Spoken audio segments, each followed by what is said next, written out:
আসসালামুআলাইকুম সবাইকে স্বাগতম আমার YouTube channel and Facebook page. আমি রয়েছি আপনার সাথে হাসান আব্দুল্লাহ মালয়েশিয়ার কুয়ালালামপুর থেকে।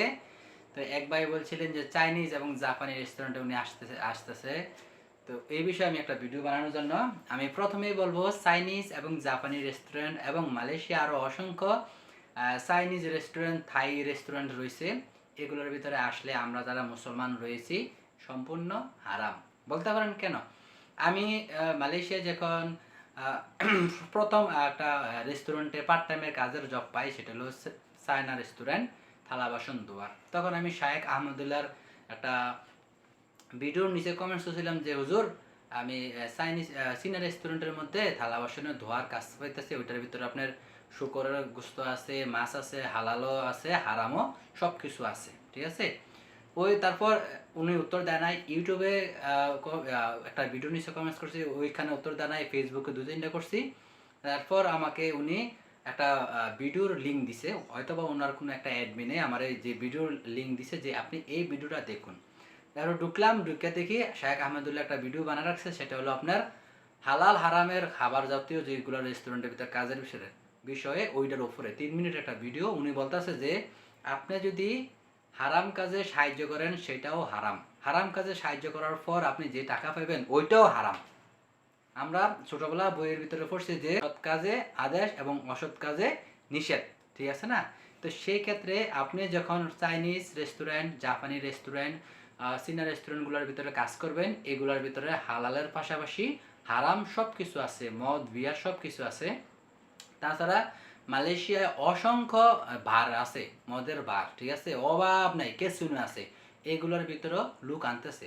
এগুলোর ভিতরে আনলে এগুলোর সম্পূর্ণই কি আমাদের মুসলমান যারা আছি তারা হারাম। আপনি বলেন এগুলোর ভিতরে কি কাজ করে না?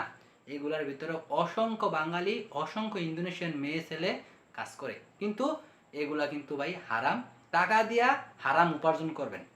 এবার এই হলো হিসাব শেষ। এবার আসুন কাজের ক্ষেত্রে। এইগুলা রেস্টুরেন্টগুলোর ভিতরে আসলে আপনি অনেক ভালো সুবিধা, এই রেস্টুরেন্টের ভিতরে খাবারও সুবিধা আছে, আপনি আবার আলাদা নিজেও বানায়া খাইতে পারবেন।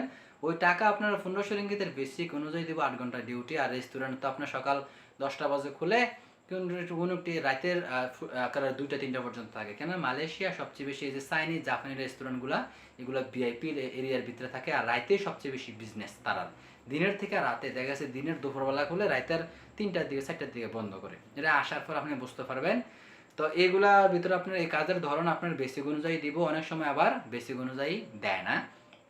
এগুলা কি কোম্পানি রেস্টুরেন্টের ডাইরেক্ট নামে হয় এটা আমি জানি না ভাই, সত্যি কথা। আর অনেকে বেশিরভাগ এজেন্টের নামে হয় এটা আমি জানি। আবার কিছু কিছু রেস্টুরেন্ট আছে তাদের নিজস্ব নামেও হয়, ঠিক আছে। এজেন্টের নামে হয় এটা আমি জানি। এজেন্ট আপনারা এই রেস্টুরেন্টে দিব, এখানে কাজ করবে, সাহায্য করবেন, খানা থাকা খাওয়া সব কিছু যাবতীয় সরকারি নিয়ম যেগুলা ওই অনুসারে আপনারে তারা দিবে, ঠিক আছে।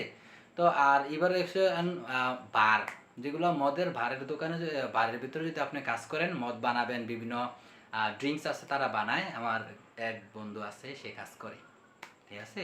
আমি ওনাকে বলছি এটা কিন্তু আপনার সম্পূর্ণ হারাম হইতেছে। যাই হোক, তো উনি কাজ করে, বেতনের থেকে দ্বিগুণ টাকা আপনি পাবেন, শুধু আলাদা টাকা, যেগুলো যারা ভাড়ার ভিতরে কাজ করবেন। রেস্টুরেন্টে আপনার 1 টাকাও মালয়েশিয়ার কোন রেস্টুরেন্টে টিপস দেয় না। একবারে বেশি ভিআইপি রেস্টুরেন্ট যেগুলো ফরেনার থাকে, বুকির বিনটা বা পত্র যাইয়া, ওইগুলোর ভিতরে হয়তো বা পাইতে পারেন, আমি জানি না। কেন আমার বন্ধুও 5 স্টার মানে ভিআইপি রেস্টুরেন্টে কাজ করছে, পুবালিকা। আমি জিজ্ঞাসা করছি কোনো টিপসের কোনো ব্যবস্থা নাই, কোথায় আছে সেটাও আমি জানি না, কিন্তু পাইতে পারেন আমি ধারণা দিলাম, যেহেতু এখানে বেশি ভিআইপি বিদেশিরা খাবার খায়। তো রেস্টুরেন্টের ভিতরে কোথাও এই সিস্টেম নাই, ঠিক আছে।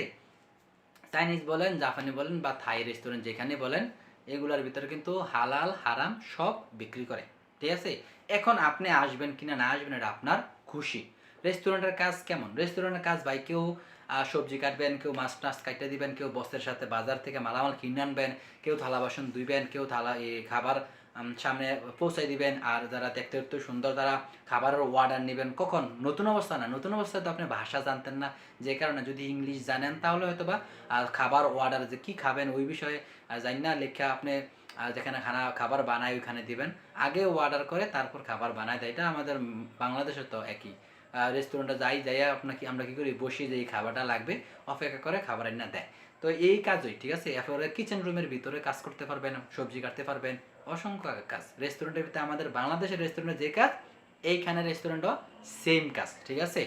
তো আবার কিছু কিছু এজেন্ট আছে এই হোটেল রেস্টুরেন্টগুলোর ভিতরে, আপনি এখানে থাকতেছেন, খাইতেছেন, যে কারণে এজেন্ট কি করলে নির্ধারিত একটা টাকা দিয়ে দেয়। মনে করেন সকাল 10টা থেকে রাতের 10টা পর্যন্ত যদি আপনার রেস্টুরেন্টটা খোলা থাকে, তো নির্ধারিত করে একটা টাকা দেওয়া যায় যে 2000 রিঙ্গিত।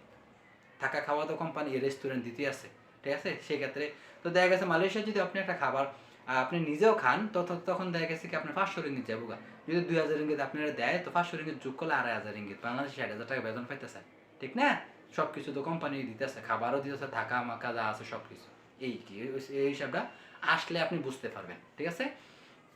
এই হলো চাইনিজ রেস্টুরেন্ট, জাপানি রেস্টুরেন্ট, থাই রেস্টুরেন্ট বা আপনার এইগুলা, ঠিক আছে। আর মামা রেস্টুরেন্ট আছে, মামা কেদায় আছে, আমার একটা ভিডিও দেখবেন ইনশাল্লাহ। ওইটার ভিতরে আমি নিজেই কাজ করি, ঠিক আছে। মালয়েশিয়ার ইন্ডিয়ান রেস্টুরেন্টগুলোর ভিতরে কোনো হারাম বিক্রি হয় না, যেগুলোর ভিতরে বিক্রি হয় এটা আলাদা। মামা রেস্টুরেন্ট মালয়েশিয়ার নাম করা অনেক, মামা কেদাই কয়, মামা কেদাই, এগুলোর ভিতরে কোনো হারাম নাই, সব হালাল। অনেক চীনা বা অনেক মালাইও এগুলোর ভিতরে খায়, ঠিক আছে। তো এগুলোর ভিতরে কোনো সমস্যা নেই, এগুলোর ভিতরে যদি আপনারা আসেন, মামা কেদাই কয় যেটিরে, এইগুলোর ভিতরে কোনো সমস্যা নেই, সব কিছু হালাল। তো এই ছিল হোটেল এগুলো ছিল রেস্টুরেন্টের ভিডিও ভাই। আপনারা চাইনিজ, জাপানি বা থাই রেস্টুরেন্টে আপনারা আসতে পারেন, আপনাদের খুশি। তবে আমি এটুকুই বলে দিলাম, এগুলোর কাজের ভিতরে কিন্তু হালাল হারাম সব কিছু আছে। হারাম কাজে সাহায্য করা মানেই হারাম, ঠিক আছে। কাজ করার পরে আপনি তো হেরে নিয়ে এই শুকুরের মাংসটা নিয়ে হেরে সামনে আগাই দিলেন, এটা সুন্দর করে প্রসেসিং করে নিয়ে কাছে দিলেন খাওয়ার জন্য, এটা আপনি সাহায্য করলেন না। বিয়ারের একটা বোতল সুন্দর করে বিয়ার ড্রিঙ্কস বানাই দিয়ে আপনি দিলেন। এখানে মুসলমান কাজ করে ভাই, যার যার খুশি আমি বলে দিছি, সঠিকটা আপনারা ইনশাল্লাহ জানতে পারছেন। ইনশাল্লাহ আমি যারা কাজ করে তাদের থেকে জানি। আমার সাথে কাজ করে এক বাঙালি ভাই, সেও এই মুসলমান, সেও এই চাইনিজ রেস্টুরেন্টে থালা বাসন ধোয়। আমি তাকে বলছি, শাহ আহমদুল্লাহর ভিডিওটা পেতে আমি দেখাইছি যে দেখেন থালা বাসন ধোয়াটা কিন্তু আপনার হারাম হইতেছে, যেহেতু আপনার হাতের ভিতরে শুকরের মাংসর মেল চর্বি তেল লাগতেছে, ঠিক না। উনি কোন হুজুরের ভিডিও করছে জানি না, এখনো উনি বন্ধ করে নাই, কাজ করে করুক। আমি নিজেও একজন আলাদা একটা মামা কাদার ভিতরে রেস্টুরেন্টে রাইতে কাজ করি, যে কারণে কিন্তু আমার ভিডিও বানাইতে দেরি হয় বা ভিডিও কম দিই আমি, ঠিক আছে। একবার খুব কম দেই, কারণ রাইতের 10-12টার দিক দিয়ে আইসে আবার ভিডিও বানাম বা এত শৈল শক্তি নাই, যে এমনিতে অনেক ক্লান্ত, নিজের কোম্পানিতে কাজ করি আবার রেস্টুরেন্টে কাজ করি, এই আর কি, ঠিক আছে। আরও যদি কিছু জানতে চান ইনশাল্লাহ কমেন্টস করবেন। সবাই ভালো থাকবেন, সুস্থ থাকবেন। মালয়েশিয়া অসংখ্য কাজ আছে, এই কাজে কি মানুষ আসে না? আসে। এই কাজ ছাড়াও আর অনেক কাজ আছে ভাই, ঠিক আছে। হালাল কাজে আসেন, হালাল উপার্জন করেন, বাপ মা ভাই বোন সবাই যাতে হালাল উপার্জন করতে পারে, সেটাই। আমি জানি না আমার ভিডিওটা আবার নিয়ে ভাইরাল করে আমার পিছন দিয়া গ্রেফতার করে এক মালয়েশিয়ার এক ইউটিউবারের দোষে পুলিশে। কিন্তু আমি আবারও বলি, এগুলোর ভিতরে হালাল হারাম সব বিক্রি করে, আসা না আসা এটা আপনার খুশি, ঠিক আছে। সবাই ভালো থাকবেন, সুস্থ থাকবেন। সালামু আলাইকুম।